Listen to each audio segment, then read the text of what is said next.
지금부터 3월 29일 오전 예배를 하나님 앞에 드리도록 하겠습니다. 우리 다 같이 사도신경으로 신앙 고백 드리도록 하겠습니다. 전능하사 천지를 만드신 하나님 아버지를 내가 믿사오며 그의 아들 우리 주 예수 그리스도를 믿사오니 이는 성령으로 잉태하사 동정녀 마리아에게 나시고 본디오 빌라도에게 고난을 받으사 십자가에 못 박혀 죽으시고 장사한 지 사흘 만에 죽은 자 가운데서 다시 살아나셨으며 하늘에 오르사 전능하신 하나님 우편에 앉아 계시다가 저리로서 산자와 죽은 자를 심판하러 오시리라.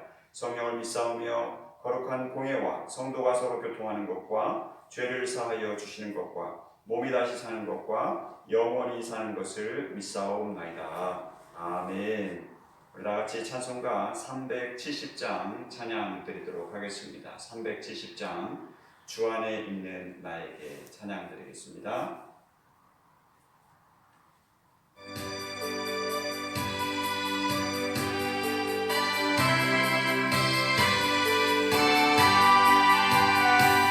주 안에 있는 나에게 딱 근심이 있으랴 십자가 밑에 나가 내 짐을 풀었네. 주님을 찬송하면서 할렐루야 할렐루야 내 앞길 멀고 험해도 나 주님만 따라가리. 그 두려움이 변하여 내 길도 되었고 전날의 한숨 변하여 내 노래 되었네. 주님을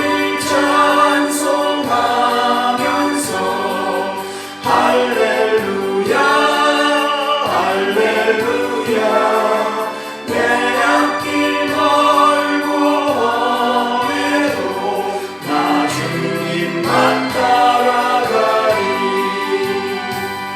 내 주는 자비하셔서 늘 함께 계시고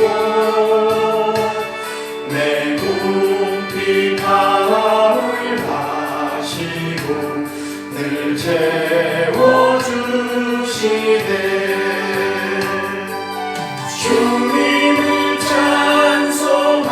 찬송하면서 할렐루야 할렐루야 내 앞길 멀고 험해도 나 주님만 따라가리. 내 주 안에 맺은 언약은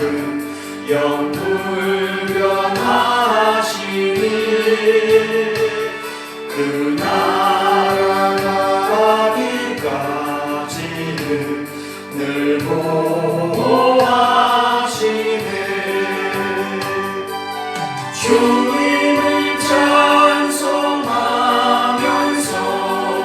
할렐루야 할렐루야 내 앞길 멀고 험해도 나 주님만 따라가리. 주의平安. 오늘 3월 29일 오전 예배를 하나님 앞에 드릴 수 있도록 인도하신 하나님께 감사드립니다. 오늘 저희들에게 주신 하나님의 말씀은 요한복음 8장 31절부터 36절까지 말씀 같이 보도록 하겠습니다. 요한복음 8장 31절부터 36절입니다. 그러므로 예수께서 자기를 믿은 유대인들에게 이르시되 너희가 내 말에 거하면 참으로 내 제자가 되고 진리를 알지니 진리가 너희를 자유롭게 하리라. 그들이 대답하되 우리가 아브라함의 자손이라 남의 종이 된 적이 없거늘 어찌하여 우리가 자유롭게 되리라 하느냐. 예수께서 대답하시되 진실로 진실로 너희에게 이르노니 죄를 범하는 자마다 죄의 종이라. 종은 영원히 집에 거하지 못하되 아들은 영원히 거하나니. 그러므로 아들이 너희를 자유롭게 하면 너희가 참으로 자유로우리라. 아멘. 오늘 말씀의 제목은 진리가 너희를 자유케 하리라 라는 말씀으로 같이 말씀을 나누고자 합니다. 여러분, 예수 믿는 것이 정말 기쁘고 행복하십니까? 때로는 주일이 정말 기다려지는지 자신을 한번 생각해보는 시간이 되었으면 좋겠습니다. 요즘 코로나19로 인해서 많은 사람들이 예배당에 나오지 못하고 가정에서 또 인터넷으로 이렇게 동영상으로 예배를 드리시는 분들이 많이 있습니다. 과연 여러분은 주일이 복된 날이다, 아니면 또 힘들고 부담스러운 날입니까? 일본의 성자 우츠무라 간조라는 분이 있는데요. 그분은 이렇게 이야기했다고 합니다. 나는 주일이 지나면 운다라는 거예요. 왜 그럴까요? 주일이 한 주간이 기다리는 것이 너무 힘들다라는 것입니다. 100년이 지난 분인데 그분이 드리는 예배가 더 특별했을까요? 결코 그렇지 않을 것입니다. 예배 환경은 우리보다 훨씬 더 열악했음에도 불구하고 그분은 예배를 너무너무 사모했던 것이지요. 지금도 북녘 북한 지하교회에서는 예배를 기다리는 성도들이 있습니다. 그들은 아마도 마음껏 찬양하고 예배하는 것이 소원일 것입니다. 만약 내가 예배에 감격이 없고 기쁨이 없다면 뭔가 지금 잘못된 신앙생활을 하고 있구나 라고 한번 생각해 봐야 됩니다. 기쁨으로 시작한 날이 어느 날인가는 일로 부담이 되고 다가온다면 신앙에 노란불이 들어오는 것입니다. 다시 말하면 본질은 사라지고 형식만 남아있다는 것입니다. 본질인 예수님이 없어진다는 것이 문제입니다. 예수님을 생각하고 예수님을 마음에 이렇게 담고 예수님의 뜻을 찾기 위해서 주님을 만나는 그 기쁨이 언제부터인가 사라지고 예배드리는 일이 의무감으로 되었다면 그건 문제입니다. 만약 여러분 이 주일날 사랑하는 사람과 하루 종일 이렇게 시간을 보냈다고 생각해 보면 어떻습니까? 월요일날 피곤하십니까? 그렇지 않잖아요. 월요일날 되면 또 그 사람이 생각나고 빨리 또 퇴근하면 또 만나고 싶고 사랑하는 사람은 지겹지 않습니다. 그런데 왜 우리는 이 주일이 지나면 월요일이 되면 파김치가 되고 또 월요병으로 힘들어해야 됩니까? 오늘 특별히 요한복음 8장 말씀을 통해서 이 진리에 대해서 다시 한번 살펴보는데요. 진리에는 두 가지 특징이 있습니다. 첫 번째는 참된 진리는 우리를 천국으로 인도한다라는 것입니다. 아무리 좋은 소리, 상식적인 소리를 할지라도 그 이야기들이 예수님께로 인도하지 못한다면 그것은 진정한 진리가 아닙니다. 여러분 교회에 좋은 소리, 또 이런 상식적인 어떤 지식을 들으러 오셨습니까? 그러나 성경은 상식적이지 않는 이야기들이 너무도 많습니다. 여기서 우리가 우리의 자아가 꺾이지 않으면 예수님의 말씀에 온전히 순종하기가 어렵습니다. 성경에도 보편타당한 규범들이 있습니다. 부모에게 효도하라, 내 이웃을 사랑하라 등 이런 것은 보편적인 이야기로 누구나 이의를 달지 않습니다. 그런데 생명을 찌르는 말씀들이 있습니다. 예를 들면 내가 화평을 주러 온 것이 아니라 너희에게 검을 주러 왔노라. 그래서 시어머니와 며느리가 또 형제와 자매가 나 때문에 불화할 일이 생길 것이다 라는 것이죠. 그러면 예수님이 싸움을 시키러 왔냐? 이런 말씀은 받아들이기가 어렵습니다. 이것은 인류 보편 타당한 이야기가 아닙니다. 지금 어려운 문제에 당면한 사람들에게 여러분 기도하라고 하면 기도만 하면 되냐? 열심히 일을 하고 문제를 해결해야지 이런 말을 하곤 합니다. 그러나 진리는 올바른 길로 인도하지만 반드시 우리를 천국으로 인도해야 그것이 참 진리인 것입니다. 또한 두 번째로는 진리는 우리를 자유케 해야 합니다. 진리는 우리를 기쁘게 또 힘있게 만드는 것입니다. 십자가의 길은 좁은 길, 이 길은 믿음의 길로 나아가야 되는 것이죠. 이 길을 가는 것은 힘든 일입니다. 예수님을 믿지 않았으면 우리가 때로는 마음대로 사는 일이 많았을 것입니다. 저는 찬송가 458장을 참 좋아합니다. 참 기쁜 마음으로 십자가 지고 가라. 내가 기쁘게 십자가 지고 가면 슬픈 마음이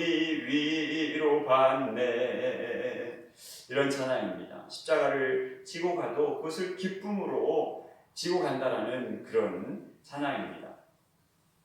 많은 사람들이 재수가 없어서 십자가를 지고 가는 것이 아니라 정말 기쁜 마음으로 십자가를 지고 가는 것, 이것이 어떻게 가능하냐라는 것이에요. 예수님은 십자가를 지실 때 얼마나 힘드셨습니까?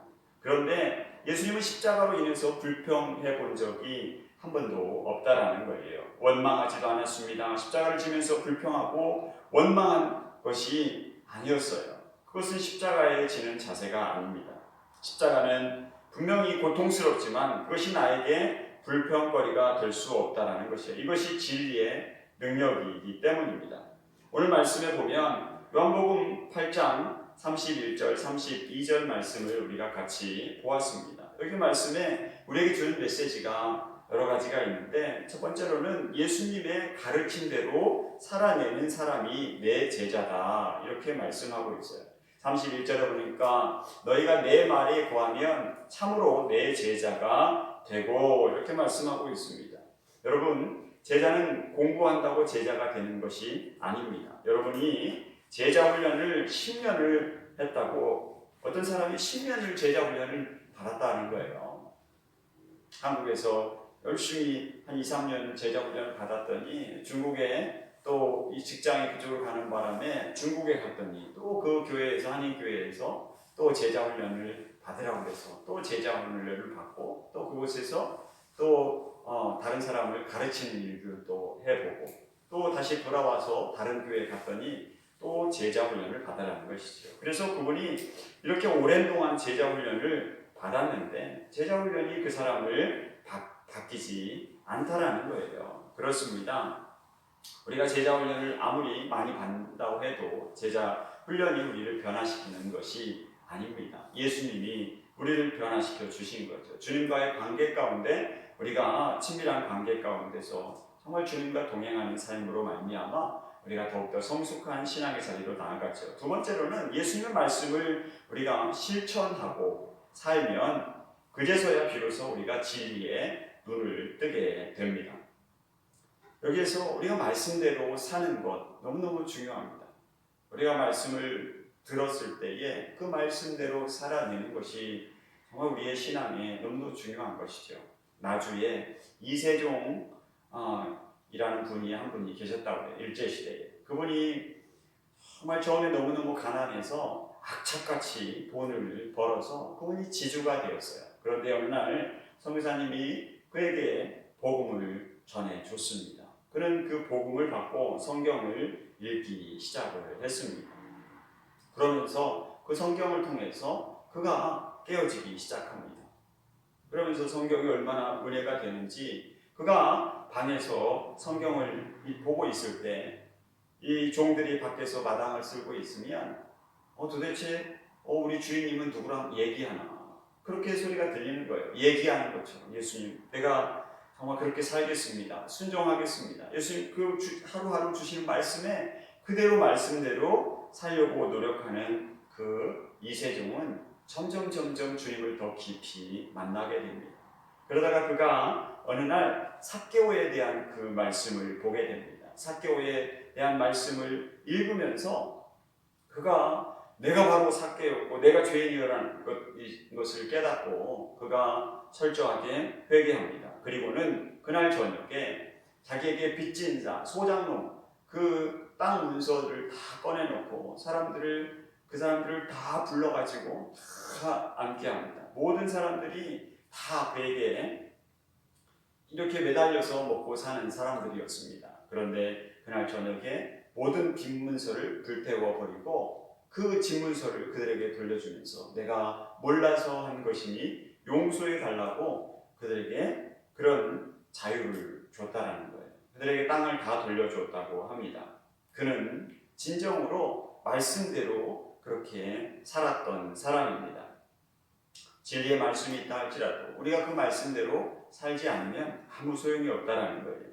세 번째로는 우리가 진리가 너희를 자유롭게 한다고 오늘 성경은 말씀하고 있습니다. 32절 진리를 알지니 진리가 너희를 자유롭게 하리라 말씀하고 있습니다. 예수님 앞에서 사람에 매이지 말아야지 결심을 하지만 우리는 얼마를 못 넘깁니다.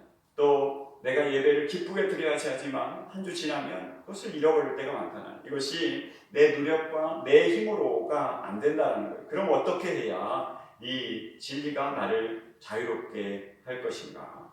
내 의지, 내 그런 생각으로 자유롭게 풀어놓는 것이 아니고 진리가 자유롭게 한다는 것입니다. 어떤 공부를 한다고 해서 되는 것이 아니라는 것입니다. 진리의 눈을 뜰 때가 되는 것입니다. 천국이 있구나. 예배는 이렇게 드려야 하는구나. 내가 절대 불행한 사람이 아니구나. 진리를 깨닫게 되면 그 눈이 떠지게 된다는 거예요.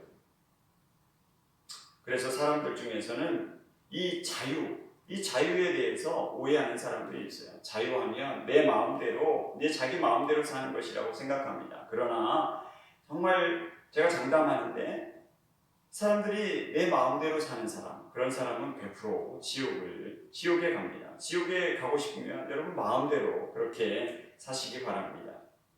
저는 정말 다시 태어난다면 다른 사람이 다시 태어나면 무엇을 하겠습니다라고 묻는다면 저는 다시 선교사, 목사가 되겠다고 할 것입니다. 그 이유는 바로 영적으로 그 눈이 띄었기 때문입니다. 제가 잘하던 잘 못하던 이 일은 너무나 소중한 일입니다. 왜냐하면 하늘에 속한 일이기 때문입니다. 저는 하나님을 믿습니다. 또한 천국을 확실히 믿습니다. 스데반이 죽을 때 조금도 원망하지 않고 죽을 수 있었습니다. 그거에 대한 자유가 있었던 거예요. 자유는 마음대로 사는 것이 아닙니다. 진정한 자유는 말씀대로 사는 것이 자유입니다. 세상 사람들은 우리가 말씀대로 사는 것이 버겁고 힘들어 보일지 모르나 그 안에 있는 기쁨과 능력을 알지 모르기 때문에 그렇다라는 거예요. 오늘 여러분 억지로 교회 나오셨습니까? 오늘 그렇지 않잖아요. 우리가 억지로 교회 나오고 예수님을 믿는 것이 아니라 진리를 믿고 또 보았기 때문에 예수를 믿는 것입니다.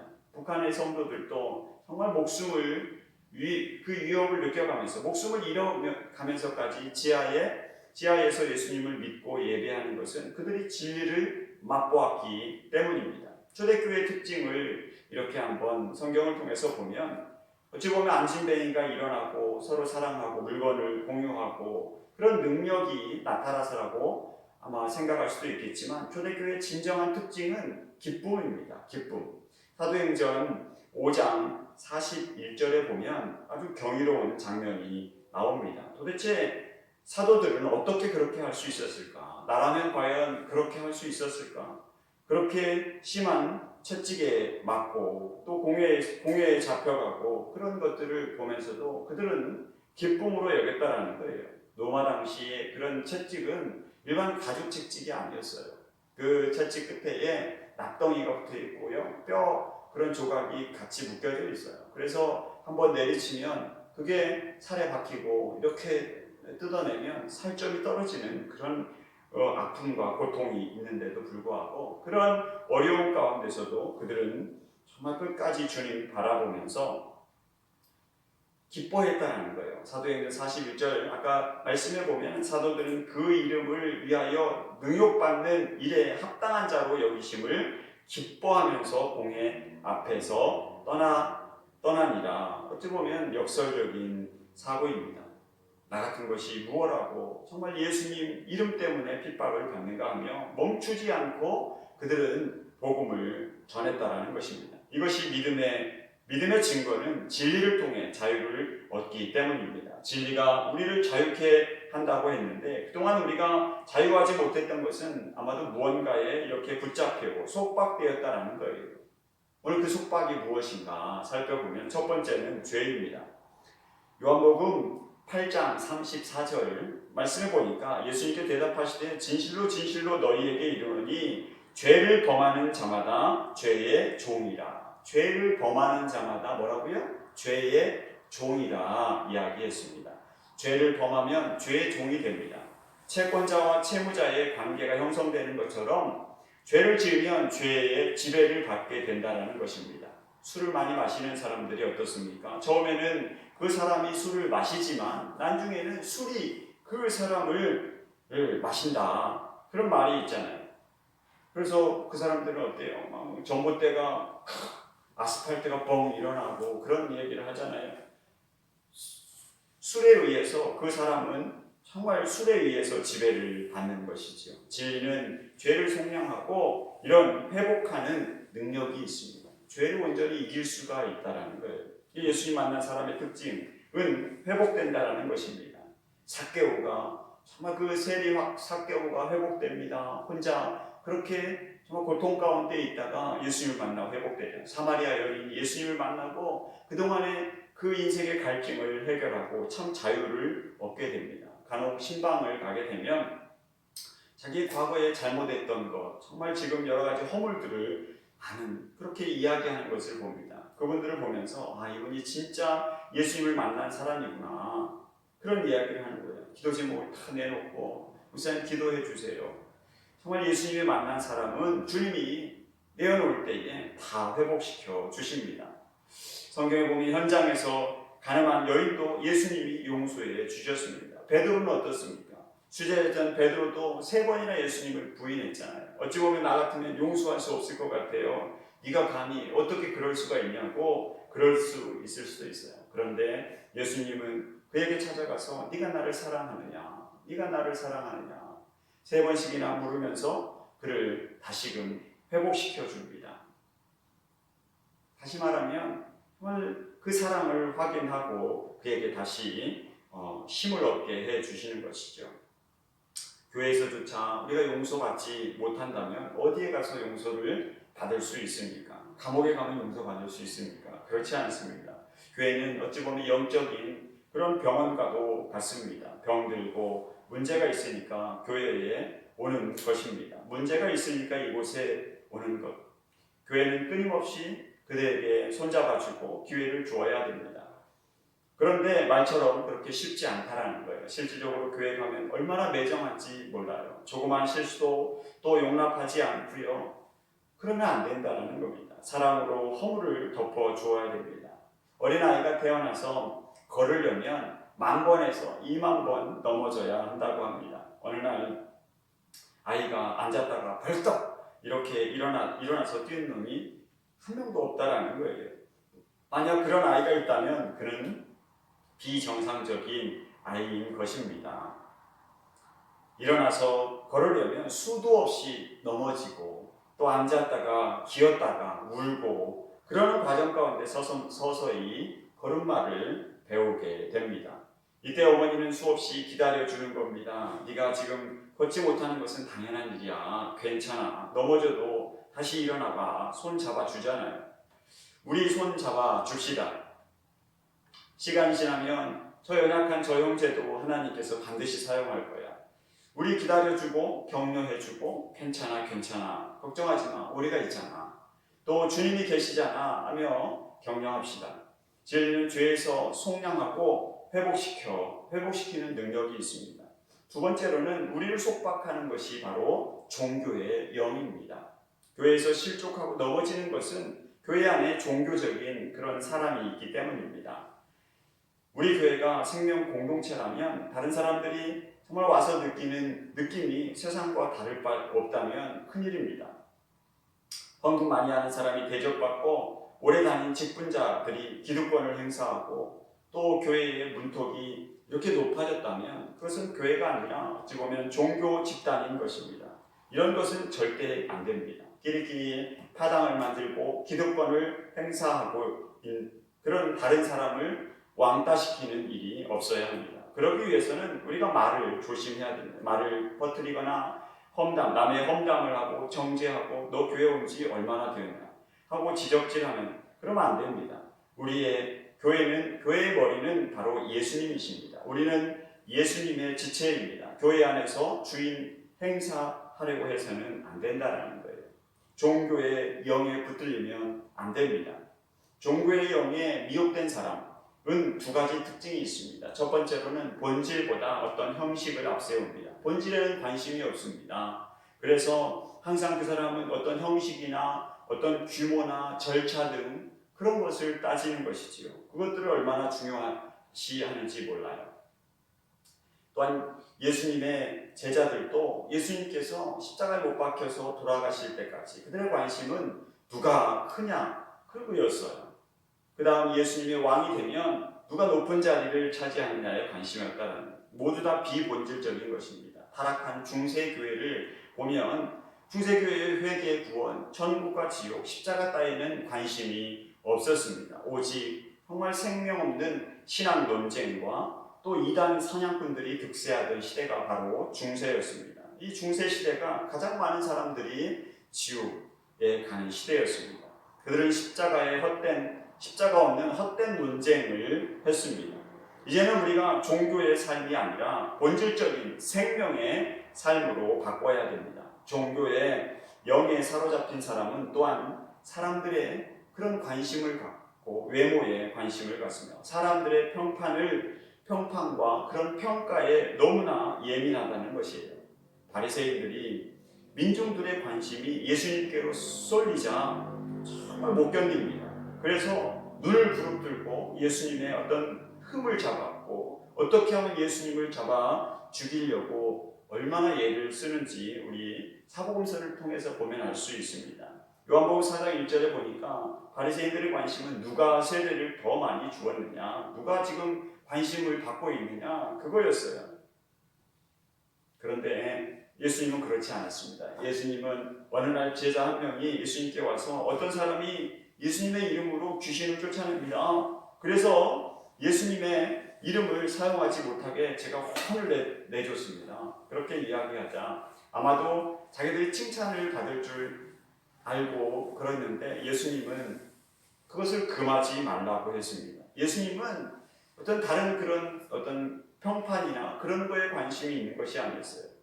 예수님 오직 영혼에 관심이 있었습니다. 예수님의 제자들은 예수님의 말씀대로 사는 사람이 바로 예수님의 제자입니다. 그리고 말씀대로 살면 어느 날 진리를 깨닫는 날이 온다는 거예요. 성경을 아무리 봐도 까먹는 게 있어요. 그러나 한마디 말씀을 읽어도 그 말씀이 역사할 때가 있습니다. 진리의 눈이 확 떠질 때가 있다는 것입니다. 그러면 그 진리가 우리를 완전히 자유케 한다는 것입니다. 사랑하는 성도 여러분, 이제 말씀을 맺겠습니다. 참된 진리는 우리를 천국으로 인도합니다. 참된 진리만이 우리를 진정으로 자유롭게 합니다. 그러기 위해서는 우리가 말씀대로 살아야 합니다. 그래야 진리의 눈이 떠지게 되고 진리 안에서 자유를 누리게 됩니다. 또한 어둠에 사로잡히지 않도록 우리가 죄에서 벗어나야 되고 종교의 영에 사로잡히면 안 됩니다. 마지막 한 가지 명심할 것은 예수님의 손을 꼭 잡고 동행하시기를 바랍니다. 그러면 주님의 능력이 우리 안에서 역사할 줄 믿습니다. 이번 한 주도 주님과 동행하며 진리 전쟁에서 승리하시기를 주의 이름으로 축원드립니다. 할렐루야. 기도하겠습니다. 사랑의 주님, 은혜와 사랑을 감사합니다. 우리를 불쌍히 여겨 주셔서 주님의 말씀대로 살 수 있게 용기를 허락하여 주시옵소서. 진리의 말씀에 눈이 떠지게 하여 주셔서 그 말씀대로 살아서 우리에게 그 말씀이 힘이 되게 하여 주시옵소서. 이번 한 주간도 온전히 주님만 바라보며 주님과 동행하며 나아갈 수 있는 복된 삶 될 수 있도록 축복하여 주시옵소서. 예수님의 이름으로 기도드리옵나이다. 아멘.